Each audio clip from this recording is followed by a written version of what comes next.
Sejam todos bem-vindos ao nosso primeiro podcast de Segurança na Prática. Hoje nós vamos falar com o Capitão Brás, da Polícia Militar, né? O capitão está na ativa ainda, agora candidato a deputado estadual. E nós vamos falar sobre os problemas que tocam realmente a vida das pessoas no dia a dia, o que elas sentem, o que elas veem, as notícias aí que vocês veem no jornal, as notícias que vocês escutam dos amigos, pô, é verdade, não é?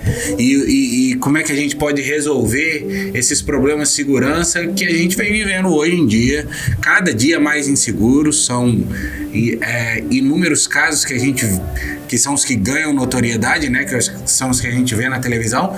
Mas hoje nós vamos falar sobre tudo, sobre os casos que aparecem na televisão, sobre os casos que não aparecem na televisão, né? Porque a gente vai conversar com uma pessoa muito experiente, um capitão da Polícia Militar, que vive na prática todos esses problemas de tráfico, de assalto, de homicídio e tudo mais que deixa a gente inseguro. Mas é isso aí, capitão. Boa noite, tudo bem? Boa noite, Paulo. É uma honra estar aqui no podcast Segurança na Prática. E vamos bater um papo, vamos ver no que eu posso ajudar você e todos que estão nos assistindo. Muito bem. A gente vai falar de assuntos aqui complexos da segurança pública, né? Nós vamos falar de várias coisas, temos aqui uma pauta bem legal, um roteiro bem legal. Então fica com a gente até o final, pra vocês poderem saber de tudo. Mas eu queria começar perguntando um pouco de você, capitão. Um pouco da sua infância, como é que foi esse negócio de porque você é capitão da polícia, como é que é isso, como é que foi sua infância? Foi nascido em Ribeirão mesmo? Sim, eu sou nascido e criado aqui em Ribeirão Preto, né? E eu tive uma infância muito simples. Nasci ali no bairro e criado ali no bairro do Ipiranga, né? E sou o filho mais velho de 3 irmãos, né?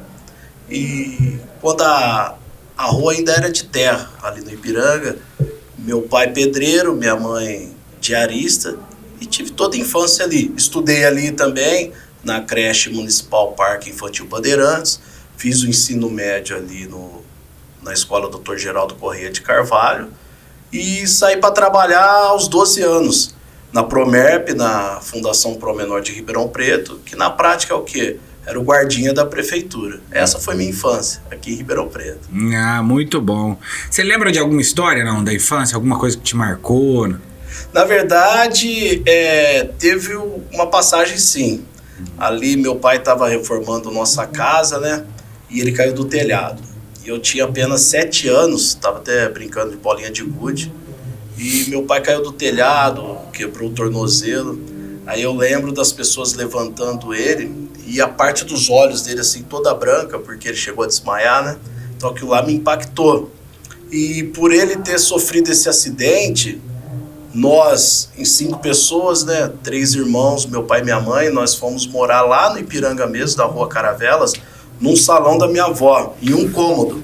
Então nós moramos lá em um cômodo em 5 pessoas e quem acabou sustentando a casa foi minha mãe, fazendo faxina.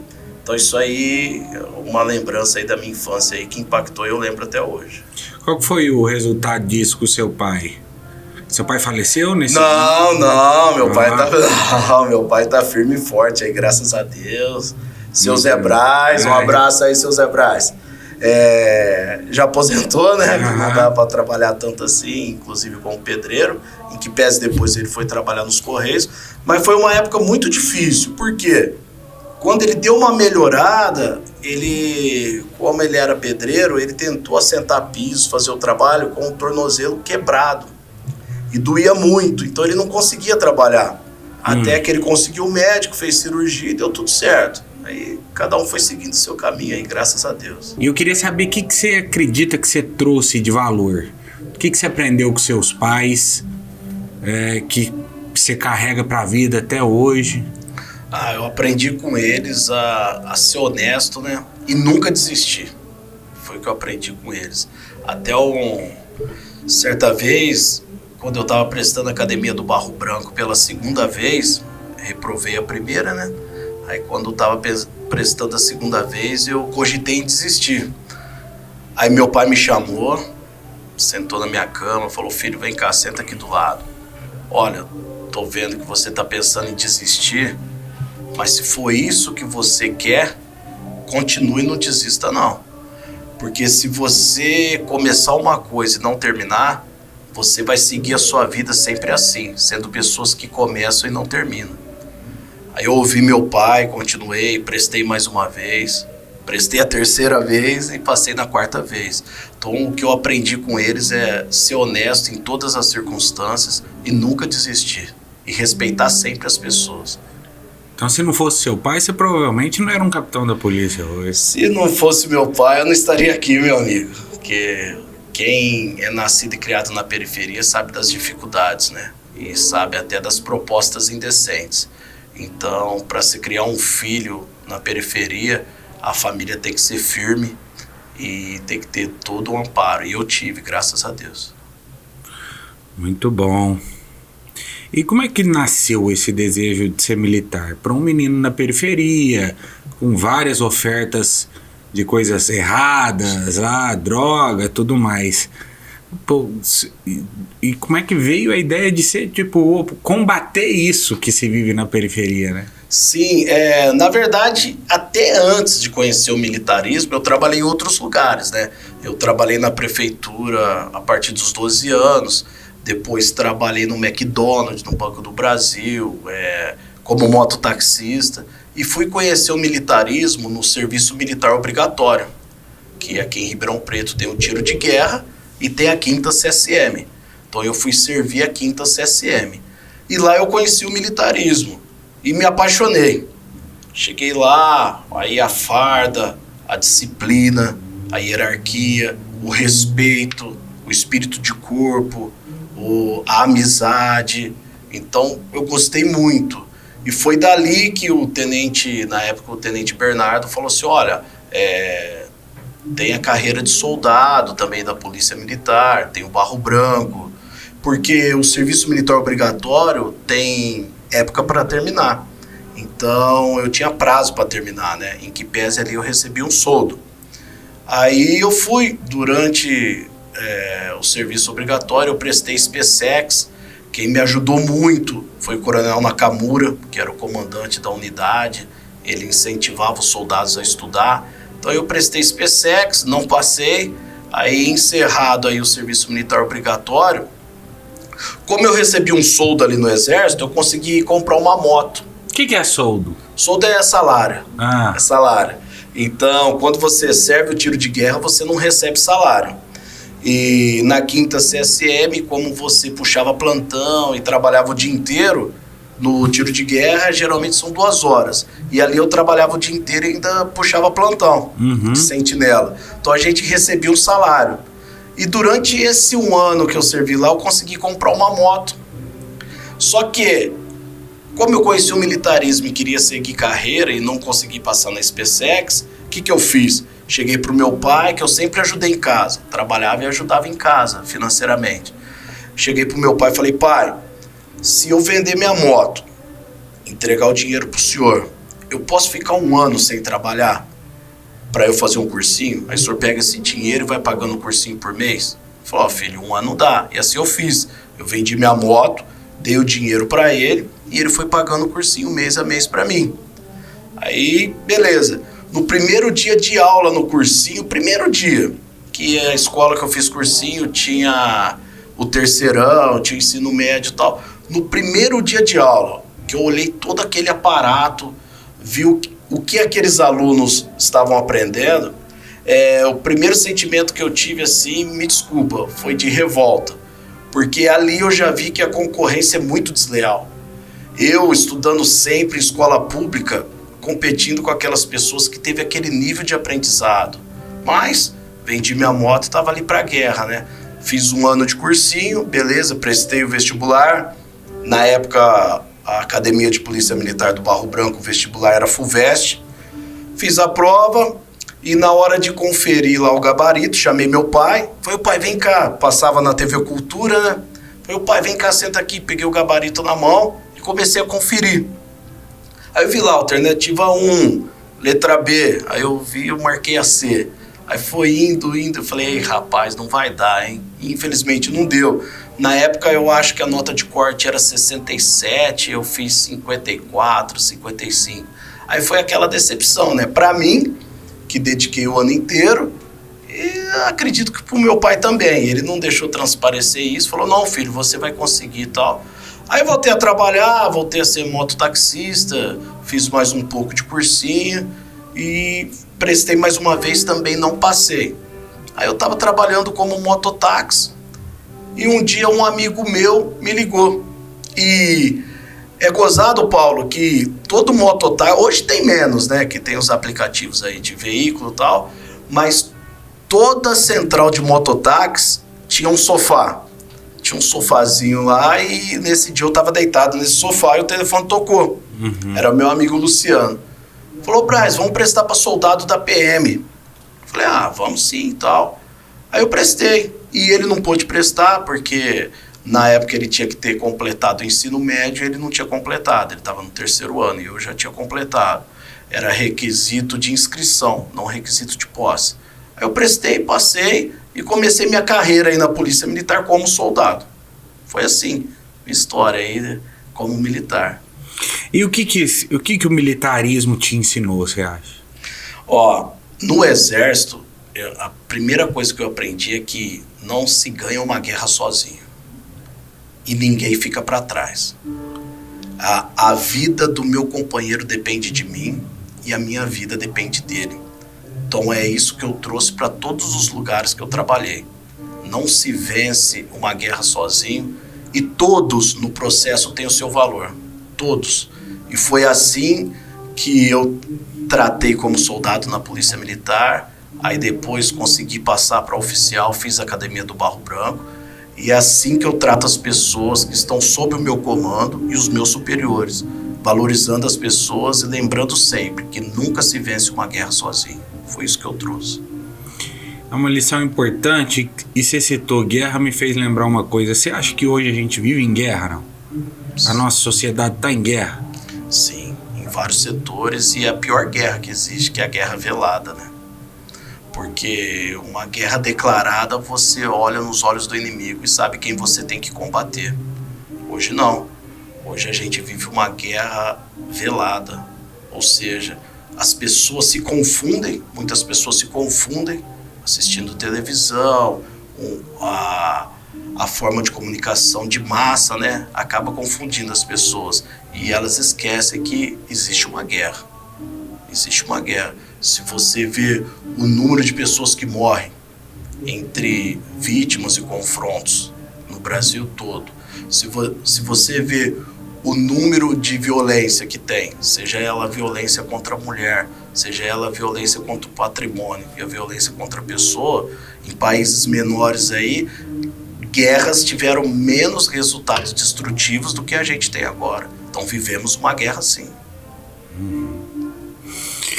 E dentro da Polícia Militar, ou até mesmo dentro dessas experiências que você teve na CSM e tal, tem alguma história que você lembra que te marcou muito, alguma coisa?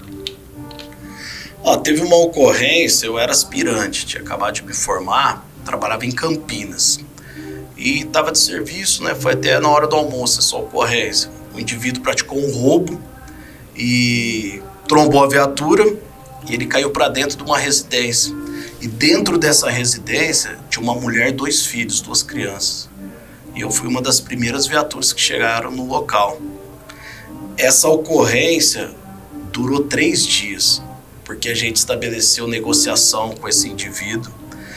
Durante essa negociação, o tempo todo a mulher falava: Senhor, ele vai matar meus filhos, policial, ele vai matar meus filhos, ele tá muito nervoso, ele vai matar meus filhos. Então foi uma ocorrência bem tensa. Aí nós conseguimos negociar, ele liberou um dos filhos da moça e depois com a chegada do GAT, tem todo um protocolo, né? O GAT assume a ocorrência, graças a Deus, conseguiu liberar a mulher, o filho, e o indivíduo foi preso. Então essa ocorrência eu lembro bastante dela. E você acha que essa ocorrência te preparou para outras ocorrências na frente? Ela te marcou? Na verdade, eu tenho 23 anos de polícia militar, né? Serviço na segurança pública como policial militar. Não existe uma ocorrência igual a outra. Não existe. Você pode atender 1000 ocorrências de desinteligência, que é discussão, tal, briga. Nenhuma é igual a outra, mas todas trazem uma lição. E o que te prepara é o dia a dia, né? É mais um preparo emocional do que para a ocorrência. É até isso que eu ia te perguntar, porque como é que faz para ter essa frieza, né? De entender que, muito de...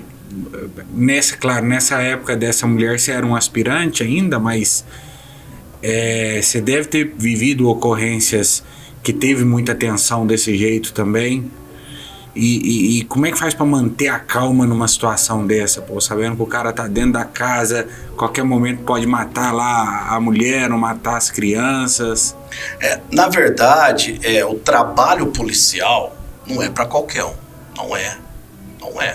Tanto é que a gente vê o número de policiais que estão pedindo baixa. Quando a gente fala pedindo baixa, que pede demissão, né? Para você entender. Estão pedindo baixa e vê que não é para ele, porque não é para qualquer um. O trabalho policial, hoje a média de horário de serviço do policial é 12/36, ou seja, um dia sim, um dia não. Ou 12/24, 12/48. Trabalha um dia de dia, um dia à noite, folga 2 dias. É só o que o cidadão trata coisas que você não quer tratar, emoções que você não quer tratar, só trabalha com as coisas ruins da sociedade. É marido batendo em mulher, é ladrão roubando residência, é troca de tiro, entendeu? É acompanhamento, alta velocidade. Então, o que ocorre? Tem que ter o preparo policial e o dia a dia, uma ocorrência de cada vez vai trabalhando o policial. Eu brinco que o homem médio, que é um termo usado no direito, se o ladrão corre dentro de uma residência, o homem médio corre ao contrário. O policial não. O policial ele corre na direção do perigo, porque ele quer pegar. O policial ele quer pegar, ele quer prender. O policial ele quer pegar e ele quer prender. É isso que a gente tem que entender. A gente chama isso de tirocínio policial. E outra coisa, o policial, isso aí eu vi quando eu acabei de sair da escola de soldado. Eu fui estagiar numa viatura, aí de repente o policial fala, volta, o que foi? Aquele indivíduo lá tá procurado. Aí ia lá, pesquisava o RG dele, estava procurado pela justiça. Eu falei, mas como você sabe disso? Não, só o jeitão que ele olhou pra viatura, tava procurando. Eu falei, rapaz, esse cara tá brincando comigo. Não, é pegadinha, né? Deve ser porque eu sou recruta. Aí ia trabalhar com outro policial, volta, o que foi? Aquele cara tá armado. Ia abordar, tava armado. Mas como você sabe que ele tava armado? Não, o jeitão dele e tal. Aí aos poucos a gente vai trabalhando e tal, e vê que você vai criando o tirocínio policial. O que é esse tirocínio policial? É a bagagem. É você olhar, ver o indivíduo que já foi preso, entendeu? O que está procurado pela justiça, o que pode estar armado, o que está com carro dublê, o que está com carro roubado. Tudo isso é experiência que eu acho que toda profissão deve trazer, a sua também, entendeu? É isso. Você enxerga... Vamos falar de Brasil agora, nossa sociedade brasileira, assim, você enxerga que nós estamos evoluindo para melhor ou para pior enquanto sociedade? Na verdade, o caminho que a sociedade está levando não está tratando de uma evolução, né? Hoje vamos começar pela primeira célula, que é a família, né? Hoje você vê nas famílias o pai num celular, a mãe no outro celular, o filho no outro celular. Você vê o afastamento da família. E você vê as pessoas cada vez mais pensando em interesses particulares, né? Você vê poucas pessoas agindo em prol do bem comum e do todo. E o que é mais triste, que às vezes você vê quem tem a obrigação de estar tratando do bem comum, de estar tratando do interesse público, você também vê esse descaso. Então hoje, atualmente, eu não vejo uma evolução não, Paulo, muito pelo contrário. Acho que a gente tem que evoluir muito, mas por enquanto não está acontecendo isso não. O que você enxerga dentro dessa não evolução? O que você enxerga que a gente precisa mudar de mais urgente na sociedade? Primeiro, o ser humano tem que melhorar. O ser humano ele tem que melhorar. Vamos começar pelo trânsito. você sai com o seu carro, você vê que falta gentileza no trânsito. Para falar de uma forma mais amena, falta gentileza no trânsito. Aqui em Ribeirão Preto, se você tiver estacionado, dependendo da avenida, se alguém tiver que parar para você sair com o seu veículo, você não consegue sair. Porque as pessoas que estão passando, elas pensam nelas. Elas não pensam que elas poderiam estar estacionadas também. Então, eu acho que as pessoas têm que melhorar.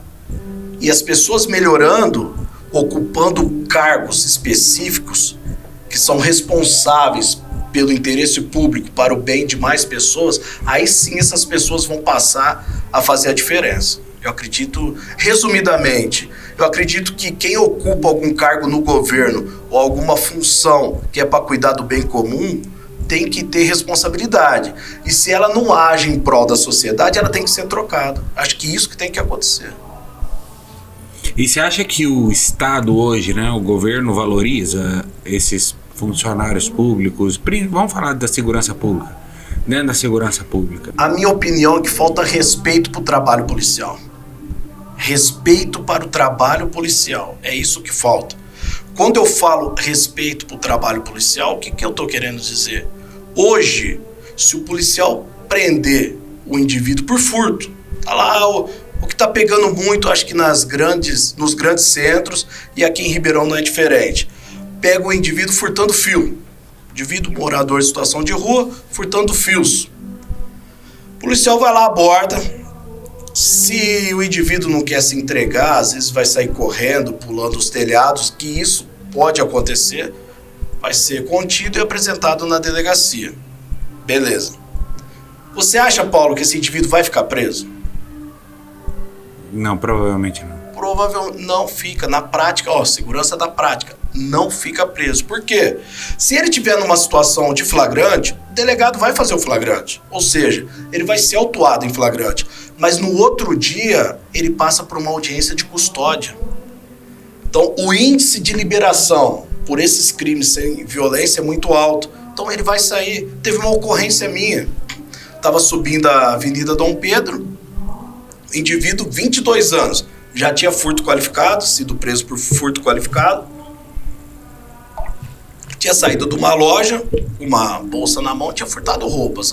Aí corremos e tal. Prendemos ele e tal, com o apoio de outra viatura e tal. Aí, antes de apresentar na delegacia, sabe o que ele falou? Falou, amanhã tem audiência de custódia? Eu falei, tem. Então eu vou sair. O que aconteceu? Ele saiu.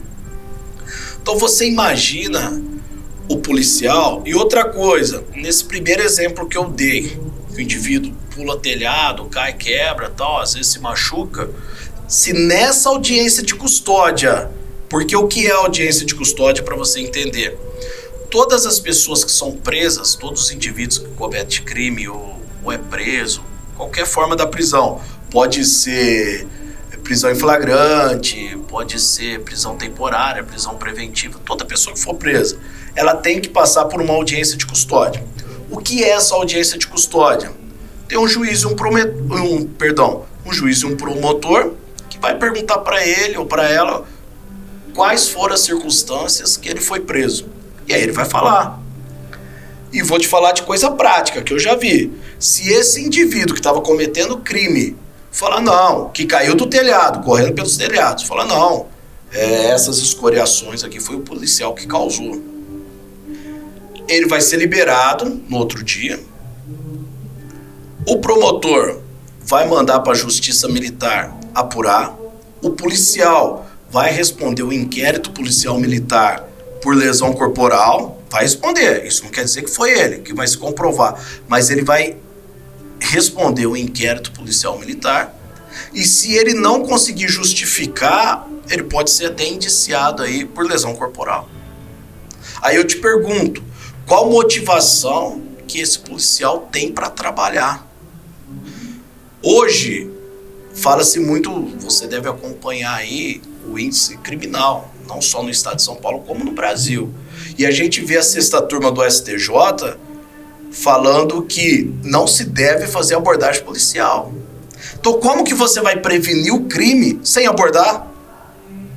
Eu não conheço outra forma que não seja abordar. Entendeu? Então, quando eu falo valorização do trabalho policial, é o policial ter orgulho do que ele faz, e tem. O policial, ele tem orgulho do que ele faz, mas ele tem que ter o quê? Ele tem que ter um amparo jurídico, ele tem que ter segurança jurídica para trabalhar. E outra coisa, prende o indivíduo X, no outro dia ele tá solto. Daí 3 dias ele vai lá, pega, é o indivíduo X de novo. No outro dia é o indivíduo... Então, o policial que cobre uma área, ele prende várias vezes o mesmo indivíduo. Você tá me entendendo? Você acha que isso motiva o policial a trabalhar? Com certeza não. Entendeu? Com certeza não. Então são essas coisas aí que eu acredito que tem que ter uma valorização do trabalho policial. E outra coisa, uma notícia na mídia. Você pega, o cara pode até ter deixado de ser policial. Faz 20 anos que deixou de ser policial, foi seguir a vida dele em outra profissão. Aí ele comete um crime. A mídia noticia o quê? Ex-policial militar cometeu crime e tal. E eu não vejo isso em outras profissões. Então eu tô lá, tô assistindo televisão com meu filho. Aí a mídia acabando com o trabalho policial. Muitas vezes eu tive que trocar de canal. Por quê? Meu filho tem orgulho do pai dele, que é policial militar. E você não vê a mídia fazendo isso com outras profissões. Você só vê com a profissão policial militar. Entendeu?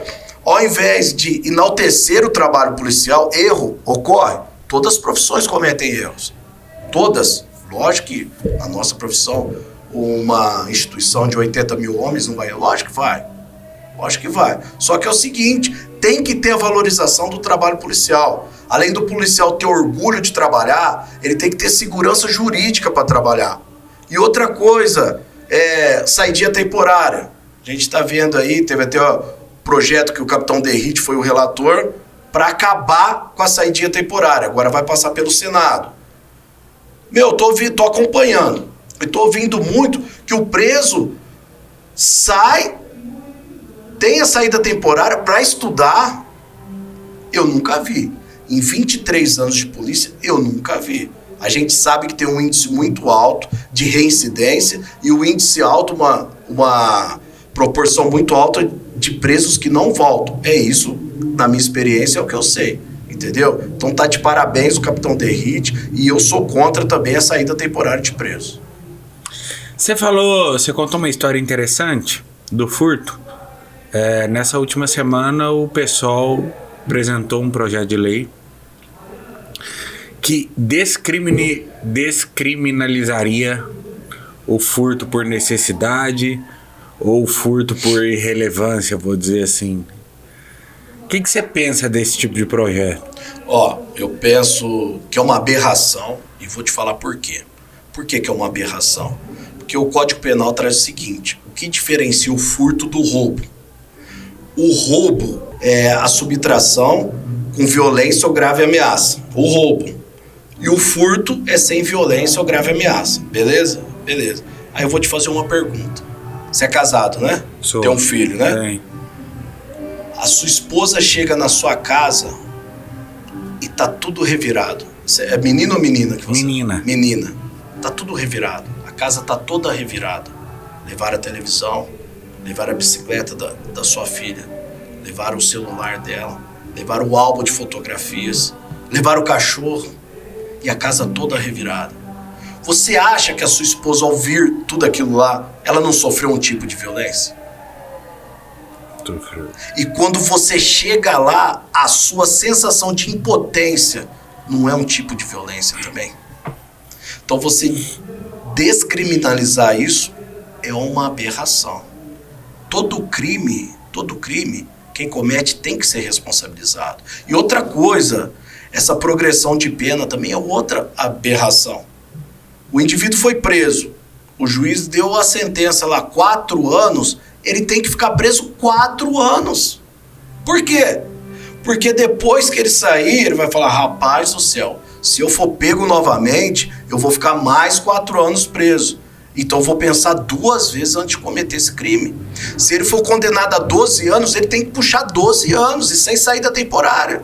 Você acha que ele vai querer cometer o crime novamente? Paulo, deixa eu te falar uma coisa.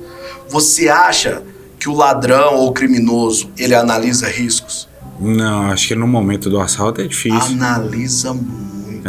Analisa muito. O ladrão, ele não age na emoção. Ele não age, ali não. É lógico. A oportunidade é até um jargão, né? A oportunidade gera o ladrão. Não. Ele analisa o risco. Primeiro, é a teoria econômica do crime. Por que ele rouba ou furta? Ele visa dinheiro. Ele quer dinheiro, entendeu? Primeira coisa que ele quer saber, tem muita viatura ali naquele local? Tem como pra planejar o crime antes, Planeja. Ele tem tempo. Ele tem tempo. Como que é o policiamento ali naquele local? Tanto é que a maioria dos roubos que você vê até na rede social, tem um cara, a gente fala na segunda, né? Tem uma moto na segunda, tem alguém fazendo a segurança. Então ele não vai no cavalo doido. Eu não sei se estiver drogado, tal, situação de um vai. Mas o ladrão, ele planeja o crime. Primeira coisa que ele vai ver, vem cá, como que é o policiamento ali naquele local? A vítima pode esboçar alguma reação? Eu vou ficar preso? E se eu ficar preso, quanto tempo eu vou ficar preso? Entendeu? Ele faz toda essa análise. Por quê? Hoje, é até triste falar isso, né? Mas hoje o crime compensa no Brasil. Hoje o crime compensa no Brasil. A gente estava falando de furto, né? Teve um indivíduo maior de idade, ele foi pego furtando o supermercado. Como que ele estava furtando à noite? Ele estava quebrando a parede do supermercado para levar o que tinha lá dentro. Aí foi pego. A polícia abordou tal, o delegado fez o flagrante e no outro dia ele passou por uma audiência de custódia. Você sabe quantos crimes de furto?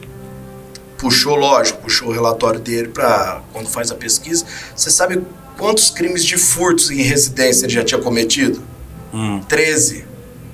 13 crimes de furtos. E estava na rua. Nesse dia ele foi preso e pela audiência de custódia ele também foi preso. Só que eu fui levar minha bike um mês depois para dar uma regulada. Quem estava lá tomando cerveja?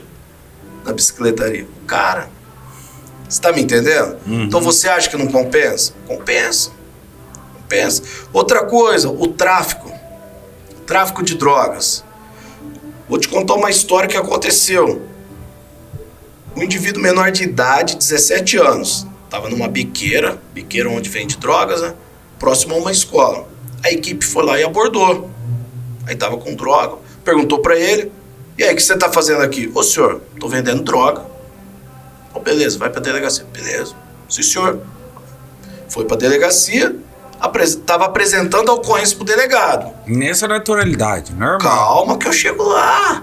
Apresentando a ocorrência pro delegado. Durante a apresentação da ocorrência pro delegado, sabe o que ele falou pro delegado? Os policiais falaram pra mim: ô doutor, que hora que o senhor vai me liberar que eu preciso voltar pra lá pra vender droga? Falou pro delegado. E foi liberado.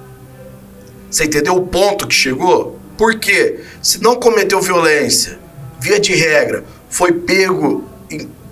Menor não comete flagrante, né? Ato infracional. Ato infracional de tráfico.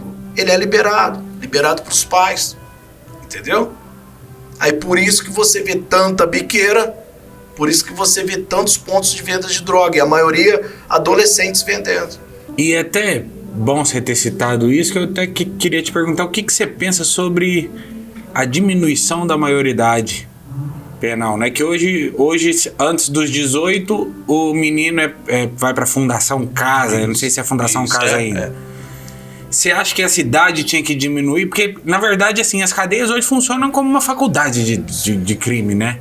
Você jogar um menino mais novo lá dentro ou não. Ou se ele já cometeu um crime grave, ele já tem que ir pra cadeia mesmo. O que você pensa disso? Sabe o que eu acredito? Eu acredito o seguinte: primeiro, independente do ato infracional que ele cometer, né? Que menor não comete crime, comete ato infracional. Foi pego traficando, vai pra Fundação Casa, que aí é medida socioeducativa, né? Só que é o seguinte, fica um ano lá, dependendo do que ele fizer, fica mais 3, que é o máximo que ele pode ficar. Fica mais 3, entendeu? Fica 1, ou dependendo fica 2, fica 3, só que vai pra lá. Agora o que ocorre é o seguinte, nem pra Fundação Casa ele vai, entendeu? Você acha que isso motiva o policial a trabalhar? Isso aí você sabe o que motiva? Motiva a hora que o policial vai abordar esse moleque na biqueira, vai abordar um moleque na biqueira, que eu já ouvi dizer também, o moleque vira pro policial e fala assim, ô senhor, minha função aqui é esconder, do senhor é procurar, então faz o serviço do senhor. E aí? Aí o policial tá lá, pai de família, fardado, no meio da periferia, um monte de gente com celular. Lógico, o policial vai agir na legalidade, mas coloca no lugar do policial, ouvindo isso aí 12 horas, dia sim, dia não. Aí você acha que é valorizado o trabalho policial? Eu te respondo, não é. Não é. O policial, ele tem toda a dificuldade que todo mundo tem. Ele trabalha com os problemas de todas as pessoas e chega na casa dele, ele tem que enfrentar os problemas dele também. O policial também tem conta para pagar. O policial também tem filho. O policial tem todas as dificuldades que todas as pessoas têm. Entendeu? Só que a gente precisa valorizar esse profissional, valorizar o trabalho dele. E isso acaba refletindo essa desmotivação do policial às vezes, né? Do cara, pô, vou lá, prendo, depois vou lá, 2 dias depois, a mesma pessoa tem que prender de novo e tal. E ele vê que nunca vai ser preso e tal. Isso aí, essa desmotivação é um perigo para a sociedade como um todo, né? Porque é o seguinte, se o menino rouba de mim hoje, ele vai roubar de você amanhã, vai roubar do outro depois. E se a gente não... Se ele for ficar impune todas as vezes, isso vai se tornar um comportamento natural para ele, como você citou aqui. Esse tipo de comportamento faz, por exemplo, o policial falar, não, aquele moleque já prendi ele 10 vezes, não vou atrás dele agora não, vou deixar. Não faz porque o policial gosta e ele é profissional. Mas sabe o que está acontecendo? Está acontecendo a normalização das coisas. Ou seja, esse efeito está sendo causado na vítima. A vítima, dependendo do que for levado, ela não está nem ligando mais para a polícia. Não está chamando mais. E se chama e tem que apresentar na delegacia, a vítima não quer ir. Por que ela não quer ir? Ela fala para o policial o seguinte, eu sei que não adianta ir lá. Primeiro, ele não vai ficar preso. Ele vai sair antes que o senhor e antes que eu. Aí eu vou ficar lá enrolado, eu tenho que trabalhar aqui, tenho minha empresa, tenho minha família, então nem vou, policial. Então esse efeito está sendo causado nas vítimas. As vítimas não estão registrando a ocorrência e quando chama a viatura, também não querem ir para a delegacia. Pelo tempo que fica na delegacia e pelo fato do indivíduo aí ser liberado. É triste isso. Tem medo, né? Porque, pô, vim aqui fazer o boletim contra ele e amanhã eu tô andando na rua, o cara já tá solto, entendeu? Na verdade, o efeito que está sendo causado na sociedade é o contrário. A sociedade, pelo menos, acompanha aí, a sociedade está cada vez mais revoltada. E está ocorrendo algo aí perigoso, que está aumentando as reações, que a gente não indica reagir, né? Pode custar a vida. Uma coisa é o patrimônio, outra coisa é a vida. E a revolta da população, que a população começou a fazer justiça com as próprias mãos. Por quê? A sociedade não aguenta mais o ladrão. Não aguenta o cara que trabalha o dia inteiro. Ele não aguenta chegar em casa, não ter como acender a luz porque levaram todos os fios da casa dele. Vai ligar a água, levaram o relógio da casa dele. Entendeu? Tem uma amiga minha, ela tem a lâmpada do lado de fora. Essa lâmpada da porta, do portão, que tem a lâmpada. Uhum. Ela não vence mais colocar a lâmpada lá. Que ela coloca a lâmpada, a hora que ela vai lá acender, volta, já levaram a lâmpada embora. Entendeu? Então, a população não aguenta mais. E está ocorrendo esse fenômeno aí. Muitas pessoas estão fazendo justiça com as próprias mãos. E isso é perigoso. Vamos falar um pouquinho agora também de uma visão geral sobre a segurança pública, né? A gente, cada ano que passa, nossa população vem crescendo naturalmente, né? Novos bairros, novas cidades, né? População aumentando muito rápido. O número de policiais está acompanhando esse aumento da população? Ô Paulo, é o seguinte, quando eu entrei na Polícia Militar, falava-se de 100 mil homens. Isso aí foi em 1999. Eu acredito que a população do estado de São Paulo deve ter crescido em 23 anos, né? 100 mil homens em 1999. Hoje nós temos aproximadamente 80 mil homens. Ou seja, cresceu a população, cresceu o número de residências, cresceu o número de bairros, cresceu a frota de veículos e diminuiu o número de policiais nas ruas. Aí, eu acho que a conclusão você consegue chegar sozinho, né? E nós temos outro problema, além da polícia militar, que nesses últimos anos agora, principalmente nesse último governo que nós tivemos, né, aqui em São Paulo, muitas delegacias foram fechadas, né? O que você pensa sobre isso também, sobre esse efetivo da Polícia Civil, sobre fechamento de delegacias? Você acha que a delegacia é, às vezes, um custo para o Estado que ele não precisa ter, concentrar tudo num lugar só? Isso está tendo algum tipo de reflexo no trabalho da Polícia Militar ou da criminalidade? Na verdade, a Polícia Militar, ela faz muito trabalho que, pela Constituição, não é dela, né? A missão da Polícia Militar é o patrulhamento ostensivo, preventivo, fardado. Ou seja, a viatura está na rua para que o crime não ocorra. Ocorreu o crime, se não for uma repressão imediata, ou seja, situação de flagrante que a viatura da Polícia Militar deparou, não é missão da Polícia Militar. Ocorreu o crime, após o registro, a missão é da Polícia Civil, que é a Polícia Judiciária. Ou seja, nós temos a Polícia Judiciária para investigar os crimes. Mas com essa redução de efetivo da Polícia Civil, nessa mesma época que eu te falei, em 99, 2000, aqui em Ribeirão Preto, nós tínhamos 8 delegacias. 8 delegacias. Hoje, nós temos 2 centrais. A gente fala de CPJ, né? Central de Polícia Judiciária. Uma para atender as ocorrências de Ribeirão Preto e outra para atender a região. É lógico que isso aí tem um impacto muito grande na investigação dos crimes, entendeu? Aí a Polícia Civil aí vai só tocar inquérito. Investigar fica difícil com efetivo reduzido. E você acha que o número de delegacias também influencia nisso ou não? Sim, porque quando você tem uma delegacia próxima do seu bairro ou no seu bairro, você aumenta o número de registro. Uma coisa é a pessoa mora lá, tinha a delegacia aqui na Santo Antônio, nos Campos Elíseos. Uma coisa, ocorreu um crime ali, já tinha como referência o segundo DP. Vou lá no segundo registrar. Hoje não tem mais. Então muitas pessoas sabem onde é, porque o primeiro DP, que é a CPJ da área centro aqui de Ribeirão Preto, é na Duque de Caxias. Então o pessoal sabe onde é. Só que é o seguinte, você acha que dependendo do crime que ocorreu lá no Cristo Redentor, vale a pena ver. Do outro lado da cidade, a pessoa vai vir aqui na Duque de Caxias registrar? Não vai. Não vai, entendeu? Então, e outra coisa, eu não digo nem de delegacias. O que se perdeu muito foi o princípio de polícia comunitária. Pô, capitão, polícia comunitária. O que é a polícia comunitária? É o policial conhecer o local que ele trabalha e conhecer as pessoas dali. E você consegue fazer isso como? Fixando o policial numa área de trabalho. Hoje é muito difícil fazer isso. Alguns locais consegue, mas é muito difícil fazer. A gente fala aqui muito também da responsabilidade do Estado, né? Principalmente do Estado na segurança pública, né?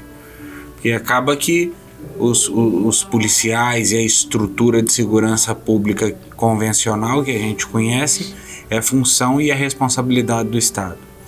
Mas existe alguma forma, por exemplo, dos municípios ajudarem na segurança pública? Sim. Como? A gente fala de prevenção primária. O que é a prevenção primária? É tudo aquilo que antecede o crime. Igual uma via com buraco. O condutor vai ter que reduzir. Então ele pode sofrer uma abordagem ali, ser roubado ali. Uma praça, um local sem iluminação.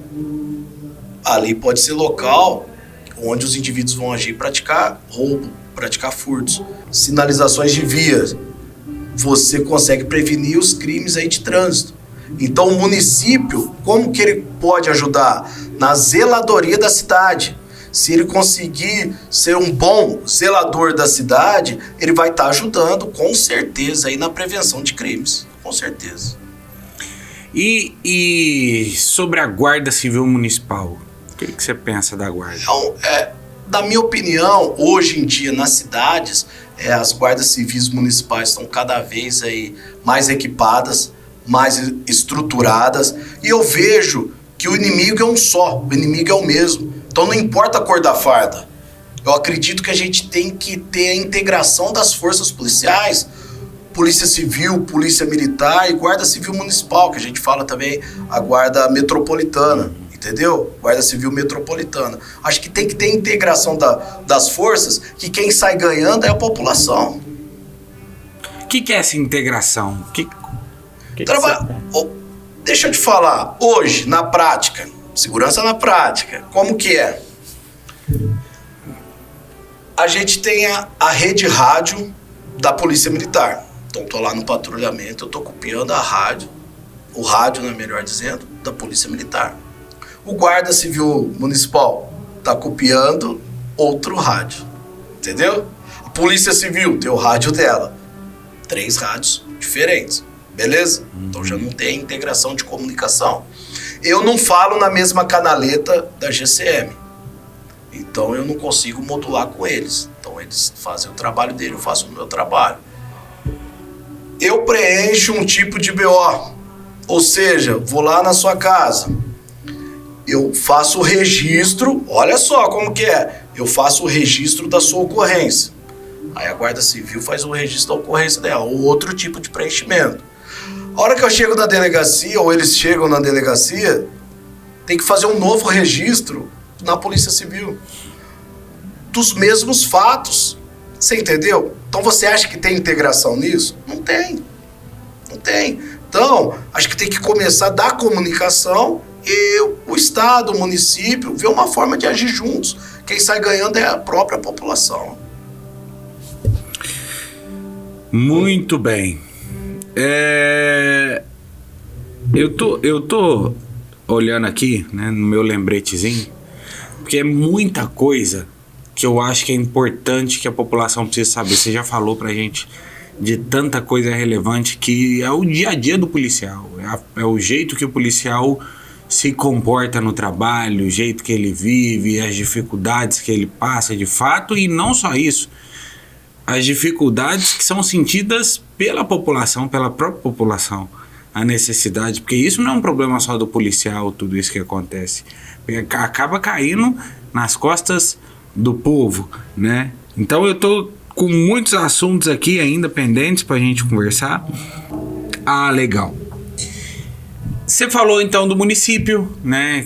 A forma que o município pode ajudar. Você falou da situação da integração, né? Entre município e estado com a GCM, com a Polícia Civil, com a Polícia Militar e tal. E existe uma outra forma aí de prevenção de crimes que eu acredito que seja a educação. Sim.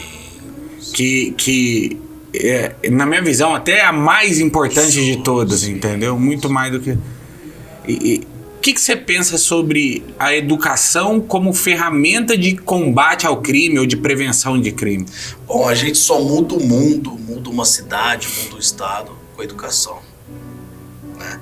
A gente vai colher os frutos dessa geração daqui a um tempo, dependendo da educação deles.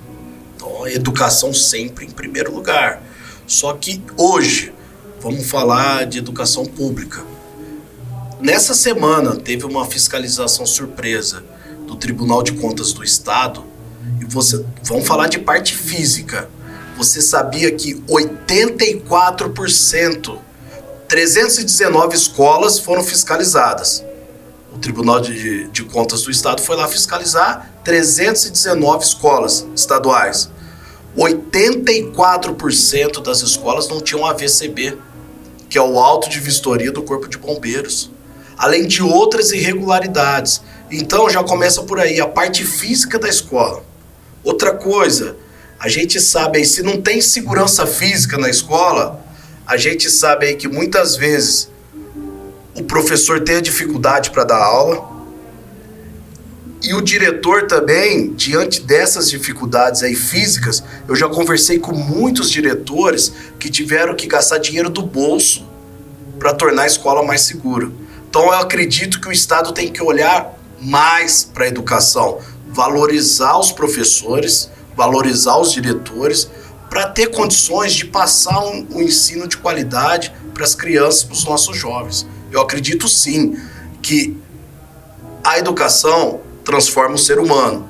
E ser humanos melhores, teremos representantes melhores, pessoas melhores, delegados melhores, policiais melhores, juízes melhores. Tudo isso parte de onde? Da educação. Se a gente falhar com a educação, a gente está falhando em todo o resto. Os projetos sociais são uma ferramenta também, né? Sim. Como é que você acredita hoje? Vamos falar aqui mais da nossa região, né? Ribeirão Preto, região, e a região aqui de Ribeirão Preto. Você acredita que os projetos sociais de esporte, de cultura, de educação de maneira geral, eles têm recebido um apoio, um suporte do Estado? Ou você acha que eles vivem porque o pessoal é aguerrido, né, determinado, porque se depender da ajuda do Estado... Como segurança, eu sempre pensei fora da caixinha, né? Eu sempre pensei de uma forma ampla. Então eu sempre tive viés pro lado social, porque falando em segurança, o que eu acredito? Eu acredito que as leis têm que ser cumpridas sim, não tem que ter benefício pro ladrão. Só que, ao invés da gente ficar pensando no bandido, a gente tem que pensar nos nossos jovens para não cometer crimes. E nisso, o esporte, a educação, a cultura faz toda a diferença. Vou te dar um exemplo.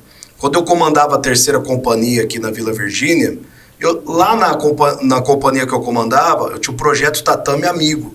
O que era esse projeto Tatame Amigo? Eu peguei um policial, que era professor de judô. No horário de folga dele, ele dava aula lá para as crianças da comunidade. Buscamos parcerias com a USP. Então a USP tinha um projeto lá, Caça Talentos. O projeto Tatame Amigo passou a ser um braço do projeto Caça Talentos. E 2 alunos da USP também davam aula dentro da companhia. Ou seja, ali na comunidade, dentro do quartel, as crianças da comunidade tinham aula de judô.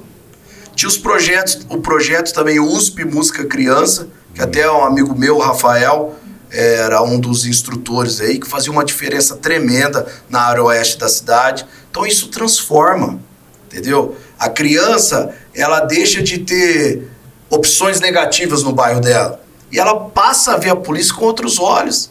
Quando alguém for criticar o policial na rua dela, fala, não, polícia não é o que você tá me falando não, cara. Pô, eu vou 2 vezes por semana lá na companhia. Eu vejo os policiais entrando, saindo, patrulhando. E eles me dão aula de judô, eu converso com eles. Isso é polícia comunitária. Isso é prevenção, entendeu? Trazer a comunidade para você. E outra coisa, quando você traz a comunidade para você, você acaba encorajando as pessoas. Porque quem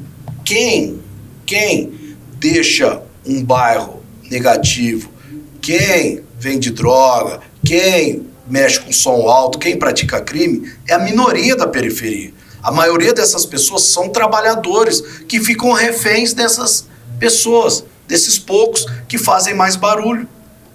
Então, quando você tem um projeto Tatame Amigo, projeto USP Música Criança, que traz as crianças para próximo da Polícia Militar, você tem o programa Vizinhança Solidária na Polícia Militar, que acaba encorajando as pessoas, dá treinamento para essas pessoas, a forma correta de se ligar ao 90, você acaba transformando aquele local. Então é muito bom, o projeto social faz a diferença, mas a gente sabe que muitos existem pela persistência de poucos idealistas, né? Pessoas aguerridas aí que não desistem de fazer o bem, né? Muito bom. E aí já é um gancho, né? Pra eu te perguntar sobre a política. Porque você tá me contando já que dentro da polícia já existe, né? Essa questão dos projetos sociais e tudo mais. Foi isso que te despertou para entrar pra política? O que foi que te despertou? Na verdade, como foi, né? Comandando a 3ª companhia, como é uma companhia ali na Vila Virgínia, e Parque Ribeirão Preto, Branca Sala. Isso é uma área muito grande de Ribeirão Preto, que vai até o Cristo Redentor, né? Toda a área sudoeste e área oeste. E eu sou multiplicador do programa Vizinhança Solidária. O que é esse programa? Qualquer liderança de um bairro ou de uma rua entra em contato com a Polícia Militar.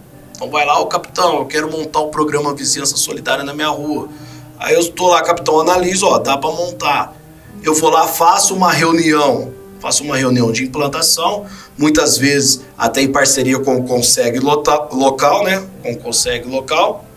E nessa reunião, o que é tratado?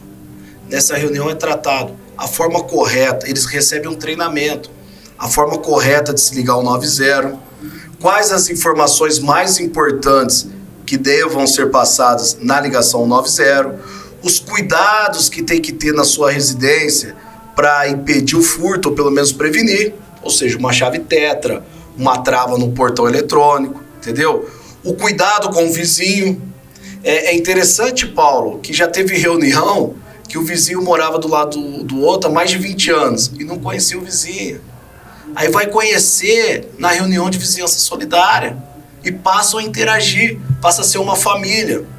Teve um caso, um senhor, ele viu o ponto que chegou, ele contou isso em uma das reuniões, que ele estava lá na casa dele e viu os indivíduos entrar na residência. Aí ele falou, não vou ligar não. Aí ele lembrou que a mulher morava só ela e a filha, falou, não, eu vou ligar. Ligou o 90, a viatura chegou e prendeu os indivíduos, e a mulher estava lá dentro com a filha dela. Entendeu? Então o programa Vizinhança Solidária trabalha no quê? Na prevenção primária. Ou seja, você pega as demandas desse grupo, uma rua sem iluminação, uma rua com buraco, se o índice de furtos ali naquele bairro é muito grande, ver se tem alguma sucata ou um ferro velho irregular, que é isso aí que traz o número de furtos para a região. Então, com esses grupos mensalmente, esses grupos mensalmente levam essa demanda para uma reunião do Conseg, que participa o delegado, o capitão e o presidente do Conseg. Então, foi aí que surgiu o meu interesse. Eu via que muitas demandas não dependiam só da Polícia Civil ou da Polícia Militar. A maioria das demandas, principalmente na prevenção primária, dependia do poder público. E esse poder público é a política, ou é um prefeito, ou um secretário. E a gente via que as pessoas ali, as lideranças civis, tinham dificuldades a ter acesso a essas instituições. E muitas vezes eram as mesmas demandas todos os meses, não se resolviam. Aí as próprias pessoas chegaram em mim, capitão, por que o senhor não se candidata? Capitão, por que o senhor não se candidata? Tal. Sempre tive próximo da comunidade, sempre ajudei e sempre quis ajudar e quero ajudar. Aí eu falei, eu acredito que eu posso fazer mais. Eu acredito que eu posso fazer mais. E me lancei candidato. Me lancei candidato a vereador em 2020, tive 1.906 votos, fui muito bem votado, só que infelizmente, né, pela regra eleitoral, não preenchi aí o quociente eleitoral, né, não fez cadeira, aí nem suplente eu fiquei. Mas hoje aqui em Ribeirão Preto, nós temos 5 vereadores com menos voto que eu. É a regra do jogo, é a lei, eu tenho que respeitar isso. Mas foi aí que nasceu, o Paulo. E eu não desisti.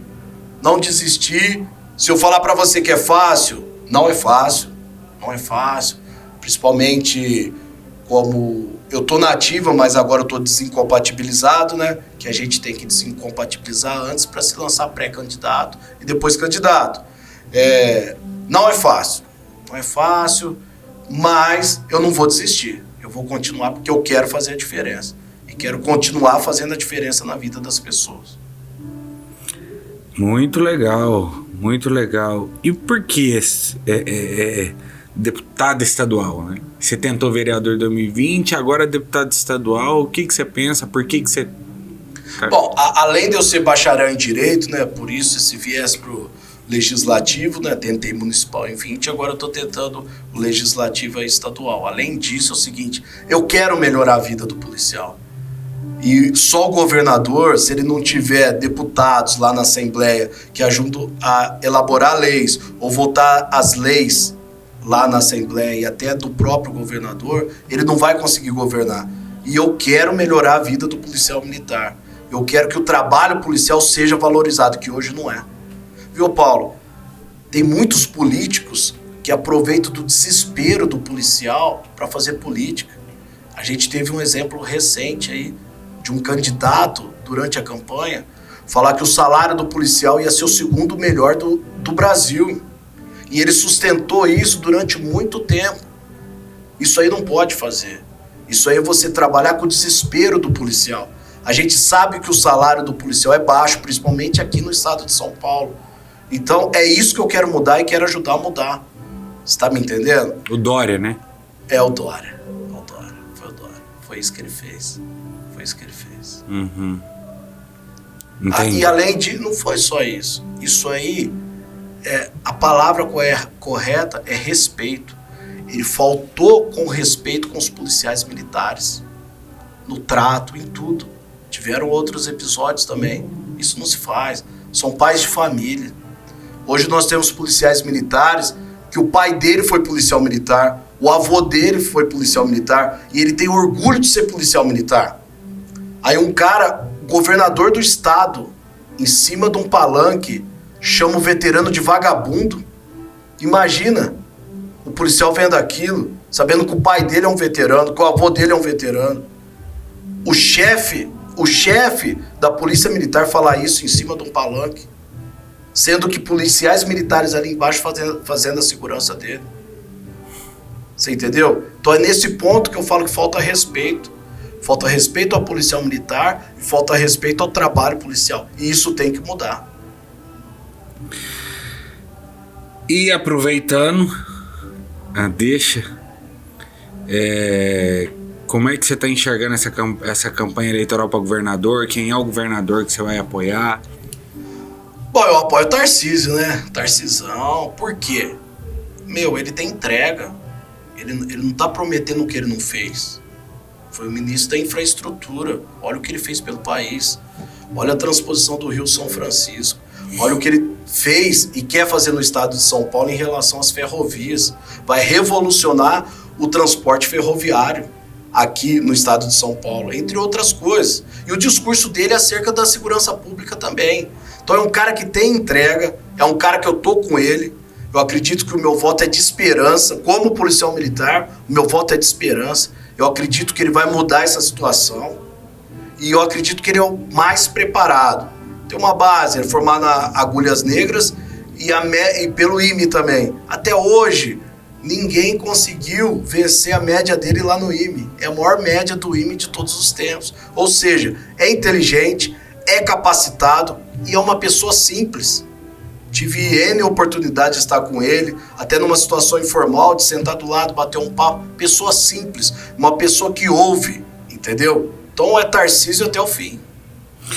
E presidente, acho que não precisa nem perguntar, né? É uma campanha polarizada, né? E que eu acho que nunca teve tão fácil escolher. É Jair Messias Bolsonaro, né? Jair Messias Bolsonaro. Porque a gente tem que lembrar que o outro, ele não foi inocentado. E o brasileiro tem que pôr na cabeça o seguinte: tá bom, vai escolher, depois não reclama. Não esqueça o que esse povo fez. Não esqueça a dívida que esse povo deixou pro nosso país. Não esqueça. Vai votar? Tem que votar consciente. Porque se votar errado, não fala que foi enganada. Beleza? Então, meu voto é Jair Messias Bolsonaro, sim. Capitão Bolsonaro, Capitão Tarcísio, Capitão Braz, Capitão Derrite. Muito bom. E eu ia te perguntar justamente do Derrite agora. Por que essa dobrada com o Derrite, né? Como que é a relação de vocês? Bom, além de acompanhar o Derrite como deputado federal, está fazendo um excelente trabalho, me representa como cidadão do estado de São Paulo, me representa como policial militar, passou N projetos aí, entre eles aí o PL 150, que voltou a contabilizar aquele tempo congelado na pandemia, não só para a segurança, mas para a saúde também. Agora, tá aí, foi o relator do fim das saídas temporárias de preso, e além disso tudo, O Derrit é o meu contemporâneo de academia de Polícia Militar do Barro Branco. Quando ele entrou na academia, eu era segundanista. E não sei se todos sabem, o Derrit é cavaquinista. Ele toca cavaquinho. E eu sou um eterno estudioso do cavaquinho. Estudo tanto que até hoje eu não consegui tocar. E o que eu fazia? Eu vi ele tocando, falou, chamava de, ô bicho, vem cá. Você vai vir aqui, na hora do almoço, você vai me ensinar a tocar. Aí os veteranos estavam dormindo, aí ele ficava lá me ensinando a tocar cavaquinho. Ele falava assim, ô Bryce, vai me ferrar, pô. Pois esses caras vão me pegar aí. Então essa amizade veio desde a academia. E eu acompanho o trabalho dele, a esposa dele é da minha turma, entendeu? E ele me convidou, me apoiou em 2020, acredita no meu trabalho também, no meu potencial, assim como eu acredito nele, e ele tem me ajudado desde 2020. Aqui na região de Ribeirão Preto eu sou o único candidato a deputado estadual que ele apoia, e estamos juntos nessa empreitada aí. Capitão Derrit na cabeça. Muito bom. Tem uma pergunta, deputado. Já estou te chamando de deputado para profetizar. Amém. A gente está percebendo um movimento dentro da violência, né? Que eu acho que é até importante fazer essa pergunta, que acabou passando batido dentro da nossa conversa, mas eu quero voltar um pouquinho no assunto. Que é a violência contra a mulher e que é o feminicídio, que a gente percebe, e aí eu falo violência não só física, né? É psicológica. Então a gente vê, por exemplo, aquele caso do médico, pô, aquilo lá é um absurdo. Sim. Total. Você acha que a mulher, especificamente a violência contra a mulher, violência de todos, ela devia ter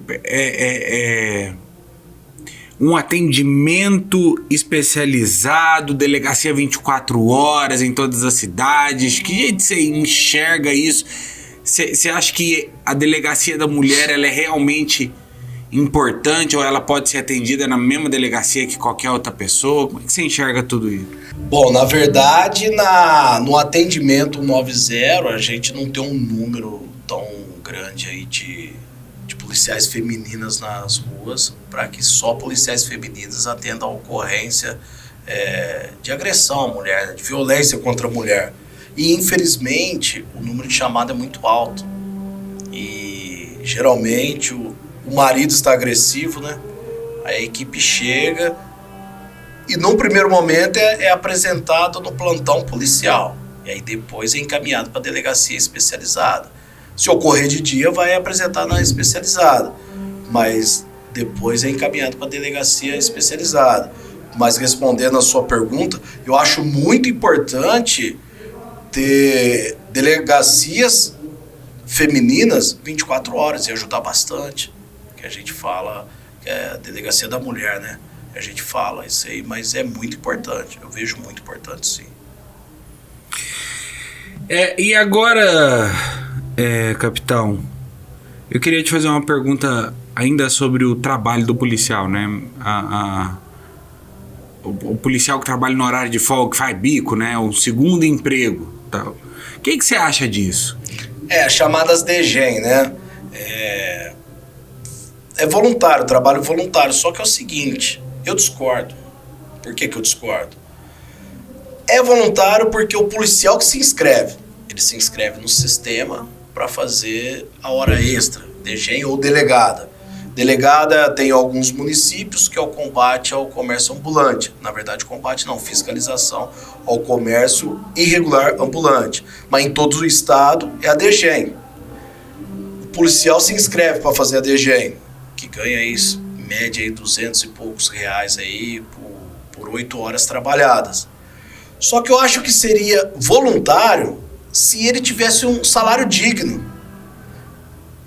Eu tenho um salário digno, que eu posso sustentar minha família, só que eu quero fazer uma hora extra aí para viajar, para comprar alguma coisa que eu quero. Aí sim é voluntário. Hoje não.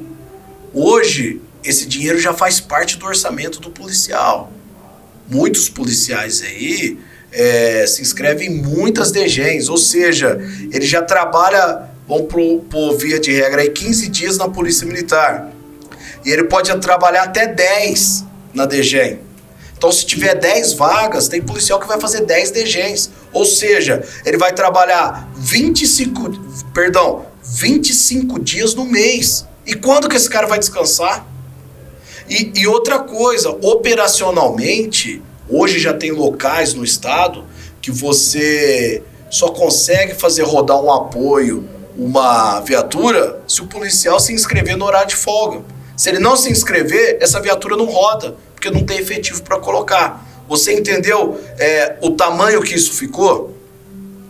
O policial dependente desse dinheiro, no horário de folga, comprometendo mais 10 dias, e o Estado também dependendo desse policial no horário de folga para rodar mais viaturas. Sendo que tem que ter um planejamento, de efetivo, e uma das promessas aí do Tarcísio é aumentar o efetivo da Polícia Militar. Ele vê também a falta de efetivo como um problema de segurança pública, entendeu? E deixar essa DG aí o número mínimo possível para quem realmente quer fazer. Só que eu acredito que se tiver salários dignos, o policial no horário de folga vai querer ficar com a família dele, passear com o filho dele, cuidar da família dele, entendeu? É isso que a gente tem que ter. Por que a gente deve ter esperança de um futuro melhor? Você acha que o Brasil tem jeito, o estado de São Paulo tem jeito? O Brasil tem jeito. Eu acredito no povo brasileiro. Eu acredito nas pessoas do estado de São Paulo. A gente só tem que ter as pessoas certas nos lugares certos. No Brasil a gente já tem a pessoa certa no lugar certo. É só reeleger. Agora aqui no estado de São Paulo, a gente tem que colocar o Tarcísio para nos comandar, para governar o estado de São Paulo, reeleger o capitão Derrite e me colocar na Assembleia. O Brasil tem jeito e o estado tem jeito sim. E eu acredito no Brasil, e eu acredito no estado de São Paulo, e eu acredito nas pessoas. Muito bem. Eu acho que foi um bate-papo extremamente produtivo. Quero te agradecer. Obrigado. Foi segurança na prática mesmo. Falamos de muita coisa legal. Acho que as pessoas vão ter essa consciência, vão ter essa clareza agora de como é que realmente funciona o que é segurança. Porque segurança pública é um termo muito amplo, difuso. As pessoas às vezes não enxergam só como violência e na verdade é muito mais amplo. A cadeia, a rede, os tentáculos disso, é tudo muito mais amplo e é uma estrutura absolutamente dependente dos políticos. Então, para você melhorar a segurança pública, você precisa de política. Você precisa de políticos de boa vontade, que representem a segurança pública de fato. E pela nossa conversa que a gente teve aqui, eu já percebi que você é realmente um cara que abraça a segurança pública. Então, eu quero te agradecer. E se você quiser deixar um último recado, uma mensagem para as pessoas que ouviram a gente, que querem ouvir um pouco do Capitão Derrite, do Capitão Braz, do Capitão Tarcísio, do Capitão Bolsonaro, dos quatro, mas agora nós estamos aqui essencialmente falando do Capitão Braz, mas o que você acha que pode, o que você acha que você deve falar para as pessoas nesse momento, para que elas confiem em você, o voto delas? Bom, o que eu tenho para falar para vocês é o seguinte: eu acredito no Brasil, eu acredito no estado de São Paulo, eu acredito no presidente Bolsonaro, eu acredito no capitão Tarcísio, no capitão Derrite, e eu acredito que eu vou fazer um excelente trabalho na Assembleia Legislativa. Então estou aqui e quero contar com o seu voto. E Paulo, obrigado pela oportunidade, me coloco à disposição de vocês. Se tiver alguma dúvida quanto à segurança ou qualquer outro assunto, é só me chamar lá nas redes sociais, Capitão Braz, estou à disposição sempre, viu? E Brasil acima de tudo, Deus acima de todos, Deus, pátria, a família e a liberdade. Força e honra.